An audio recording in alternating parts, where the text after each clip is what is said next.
Did you know how powerful words that you speak and also the words that you think are so powerful? And it can actually change your life. You can manifest positive things or you can manifest negative things. This is your choice. Now, today I am interviewing Terre Short. She is the author of The Words We Choose. And I absolutely love this conversation. It's really passionate topic for me because I really feel like a lot of people don't realize how powerful these words are. And a lot of people think, oh, the words that I speak out loud, I'm going to stick with positive and be very positive. But internally, are you thinking positive words? And again, it can be such a big impact in your life. So I hope that you enjoy this conversation, and I hope that you choose how to use your words. I do want to dive into your book because there's so much I want to talk about, because when I was reading it, I thought, oh, I got to take the notes. I'm such a school teacher, but I love this because being a school teacher, and talking to the kids, explaining, what your words are so important. It really changes the way that you are and how you bring things to you, manifest things to you. And, they get you into trouble. So, and I know that you were writing this during COVID, which is good for you. And so I know it's so hard to write a book, and you did a lot of good research. You had a lot of good examples about your life. Yeah. So what made you feel like, what, I need to get this out. I need to really share with people why it is important. Yeah, excellent question. I think about this a lot. Like I had this book in me for a really, really long time. I just feel, and I think everybody has a book in them, basically. And then I feel like you get to a place where it just has to come out, like birthing a baby. You're like, okay, I'm ready.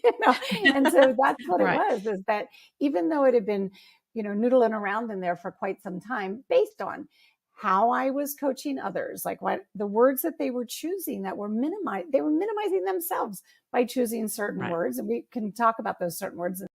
But by coaching others and the understanding their internal narrative and how they were choosing to minimize themselves, and then hearing others minimize when they're speaking, when they're conversing with somebody else, and going, oh my goodness. And then for both of the industries that I worked in hospitality and healthcare, watching the impact of words on guests, on patients, the doctor to the patient. And so it just sort of built upon itself. And then all of a sudden I went, well, hang on, we're doing this. That is so interesting. And, I actually went through, back then it was called Toastmasters. Yeah. And, and public speaking and learning how to public speak and knowing words are so important, and the ones that you use to impact your audience. And to me, I was going, oh my gosh, I wish I had this book way back then, because it is important for any job to know that whatever you say, especially being a patient and going in to see a doctor, and if the doctor, doesn't make you feel comfortable, it's very difficult, and words can embrace you in that moment. At the very beginning of your book, which I love this, that you went ahead and you involved emotional intelligence. You added that into it because I think that is so important. Can you explain why it's important whenever you're speaking and the words that you choose? How does that correlate with emotional intelligence? Oh, absolutely. So first of all, it's an inside job, right? Communication starts with, it's an inside job. Nowadays, you don't see this in the book, Michelle, but nowadays I talk about it as your personal podcast. We have our earbuds in and we're listening to your podcast. And we're also listening to our own internal podcast 24/7, sometimes 3:00 in the morning, right? And so one must get those words right first before they can endeavor to communicate well with others. And so that's why I start there, because that self-awareness, which is one of the 5 components of emotional intelligence, comes first. Like I've got to say, this is an inside job. What do I want to change? want to change, not need to change, have to change, but what do I want to change about my internal narrative that then allows me to present myself differently when I'm conversing with others. So it had to start there.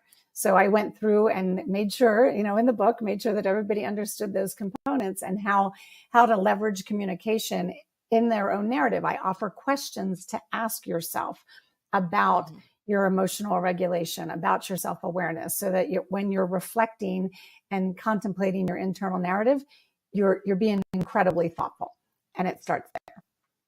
And I love that because that's where our self-esteem comes from. And I actually caught myself one time I was talking to somebody and I said something and she goes, "Michelle, that is so negative about you. You know, what you just put yourself down." And I'm going, "But I was just joking."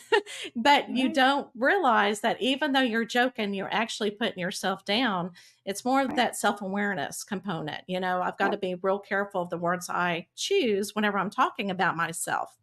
And there's one quote that I wrote down and I love it. It says, "The voice in your head is incredible power." Yes, indeed. Yeah, and I love that because and I tell people the more negative you are with your inner voice, the more negative you'll feel and the energy that you have will kind of come down from that. That's right. So what do you tell people to change? How do you tell people to change that negativity into positivity? Yep. Well, it starts with the emotional intelligence. So that self-awareness that you are doing that you are, Yeah, like, your friend pointed it out to you, but if the friend doesn't point it out to you, you have to have that self-awareness to realize that right. you're having this downward spiral. So this downward spiral to negativity, it's born out of a lot of things. Like your teacher, it's born out of what we heard from our teachers, what we heard from our parents, what we heard from our siblings, our friends. And so that downward spiral is a loop of all those stories and all that information that we've been gathering, sometimes in my case for decades, right? And Yeah. we get to a place where we have a choice. I say that over and over again in the book, that internal voice, that voice is a choice. And we have a Right. choice to believe that narrative or to change it and spiral back upwards, right? With a Uh-huh. positive narrative. So that's what I would advise, is that can't change everything at once, but think about the recording, the repetitive negative narrative that keeps appearing, and decide to Right. change it. This is the question I ask myself: what value is there in me believing that and continually hearing that play over in my head? What value is there? 90% of the time, the answer is there isn't any. So if there's no value to me, or this does not align with my values, then I'm compelled to change the narrative and to literally say something to myself that's different and positive and uplifting, and then start to repeat that and have that on autoplay instead. Oh, I love it. Absolutely love it. Okay, just like what you were talking about is our belief system, and the section whenever you're talking about whenever we our words with our children. And the one thing that really stuck out, and I never thought about that because you hear this a lot, is if you have a child, like your son picking up toys, and you go, "That's a good boy." Explain what that means behind those words, and I would have never thought about that. Can you Yeah. kinda go into that? Yeah. Absolutely. So you're applying that goodness to the boy, Mhm. and that's not actually your intention. You want to reinforce the good thing that the boy's doing, because when we say you're a good boy or a good boy, doing that, Right. we're ingraining over and over again that I must be good. Like, I want my parent to say good boy, that I must be good. We're setting this expectation, an unrealistic expectation, right? Whereas what we Right. want to do is reinforce the doing of this and this and this is good. It creates Right. goodness in the world. And so we want to reinforce, that that's a great job picking up your toys, or that was a wonderful thing that you just said to your sister. And so the goodness is wrapped up in the actions that we want to reinforce so that we see more of them. Yeah, I love it. Yeah, because whenever I saw that, I went, "Oh, that is so true." And I'm going, I think I did that as a mom. And I think we all do.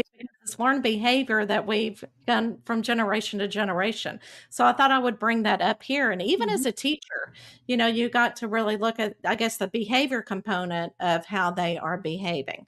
Now, Right.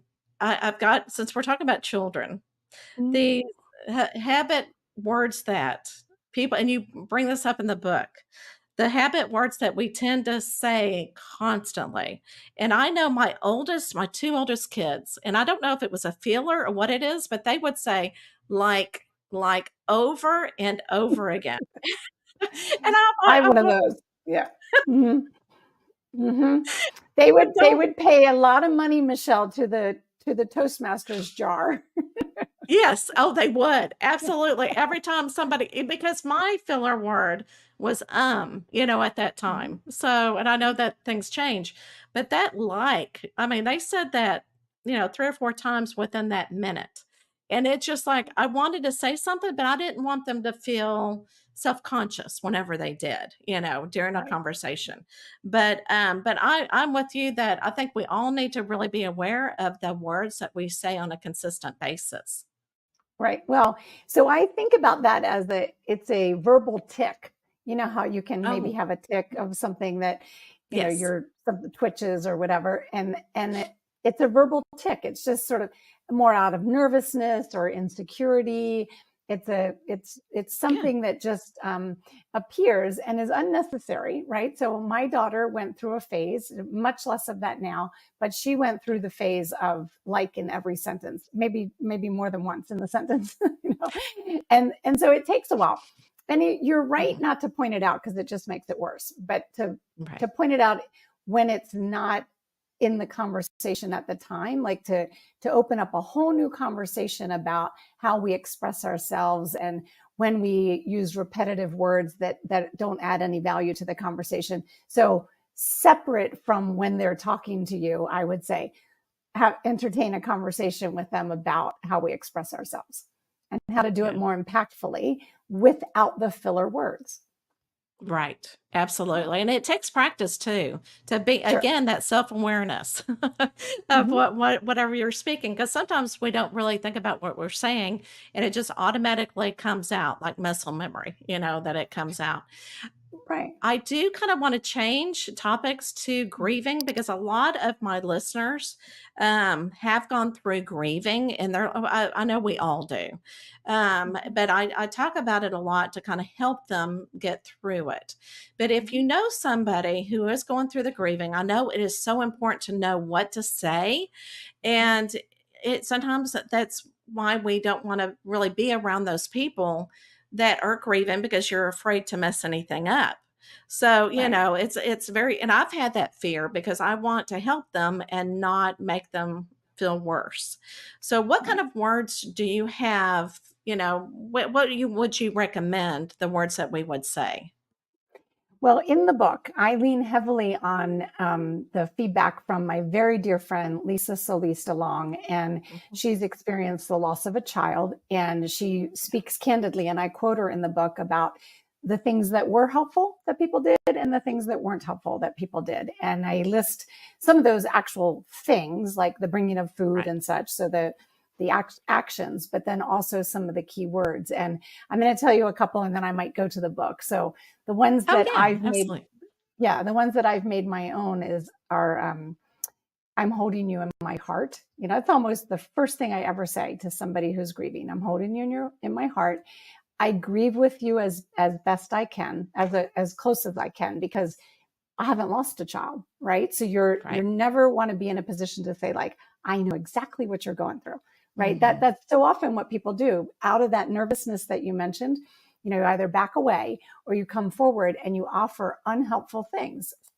Unhelpful things. Somebody loses their child, and then you talk about when you lost your uncle last year, and again, not helpful. But I want to Right. share with you a couple of the key things. First of all, I like this for anything when you're leaning in and really wanting to be an expert listener, that you say, tell me more. Just Oh, keep saying it, right. tell me more, and allow, because that's what's really necessary, is for the person to be able to express their grief. Right. I grieve with you as nearly as I can was the one that I was trying to say. I'm with Okay. you at heart. That's my version is I'm holding you deeply in my heart. This is a Right. tender time and I'm holding you close to my heart. So those are some of the key ones that Lisa offered that I get a lot of feedback about those being a different approach to some of the things that might bubble up. Like we want to say, I know what you're going through and I know how difficult this must be. Well, the person's thinking, no, you don't. No, you don't. Right. So don't say those Right. things. Offer these Right. other sentiments.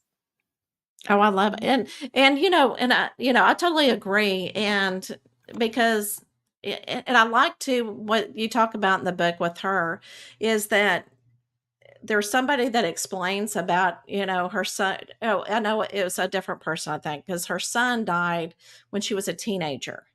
And I Mhm. mean, I'm sorry, when he was a teenager. Yeah, yeah, and yeah. the girlfriend came back and explained, he was my first kiss. And she said, you know what?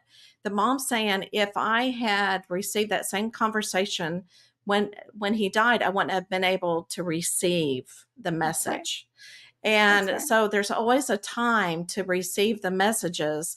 And I think it's through the healing process, that we go through.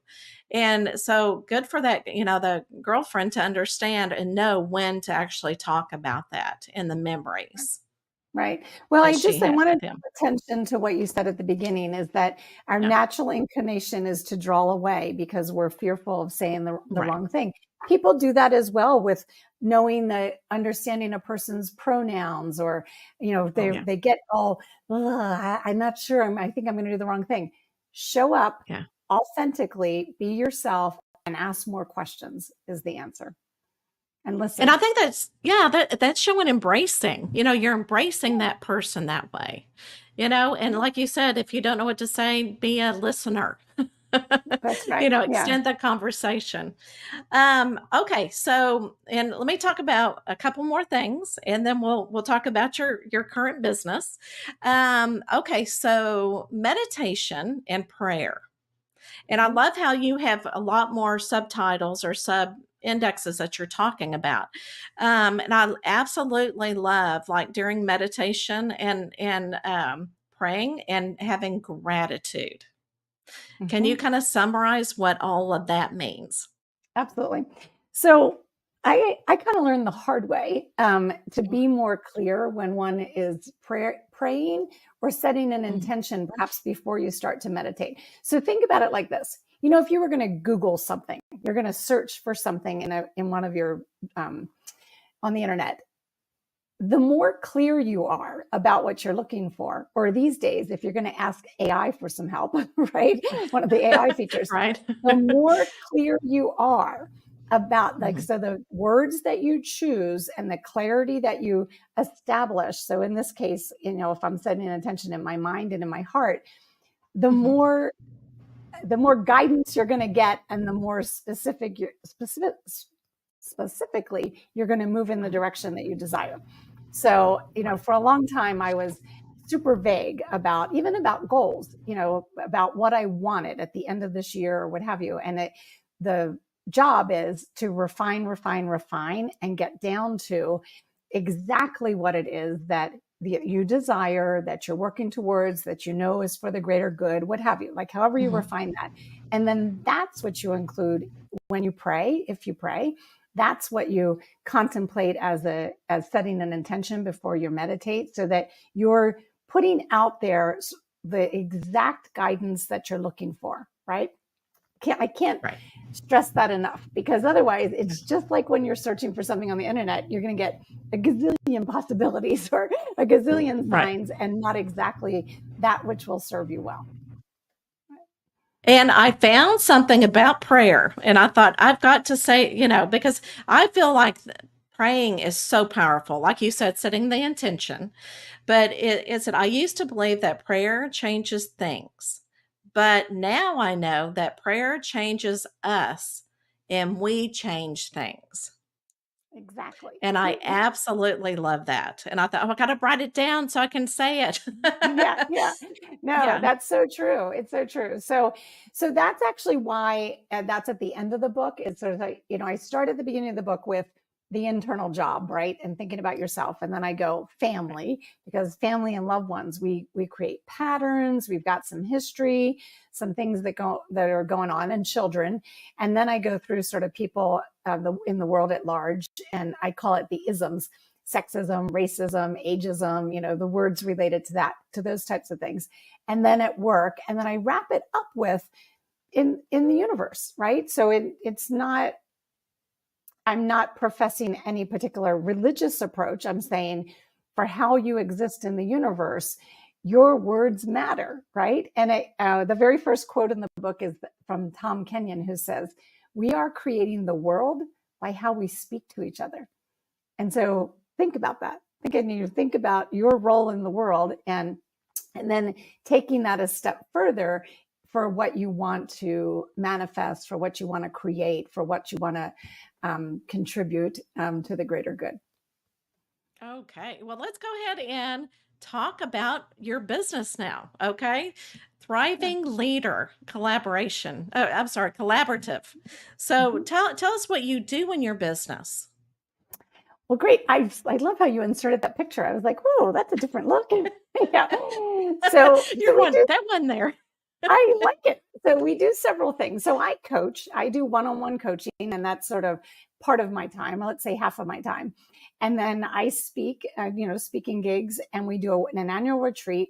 And then I collaborate with my colleagues, and they also do the same thing. They coach and they speak and such. And then we pull it all together to serve our mission, Michelle, to create a greater intersection between well-being and leadership.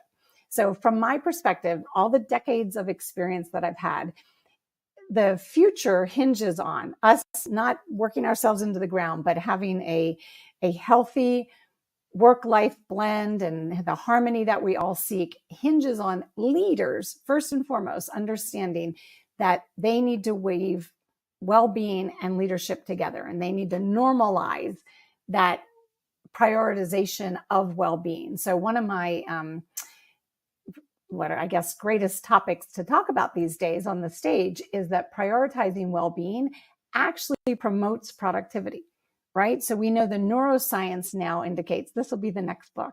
The neuroscience indicates that when we prioritize our own well-being, we show up from a better place, we get more done, we're more productive. And so we're on a mission at Thriving Leader Collaborative to help people learn how to do that. So we have 6 pillars of well-being and 6 personas of a thriving leader.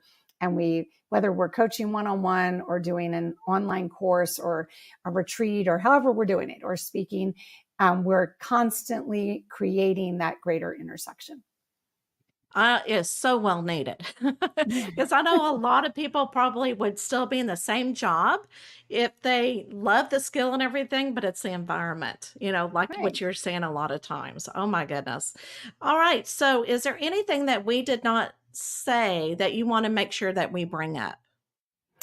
Well, I would just say my own personal offering, I guess, through the book and such, is that I told you about Tom Kenyon, We're Creating the World, but I want to take that even further and say, yours is the voice of mankind, right? Each of our voices are the voice of mankind, and collectively, we're either going to all elevate each other and, the good in the world, or not. And that's a daily choice. Oh my goodness. So true. Oh, see, your words are so wise. I think it's great. It's so inspirational. That's why I love you being on the show. All right, are you ready for the last question? I am. All right, let's bring it on.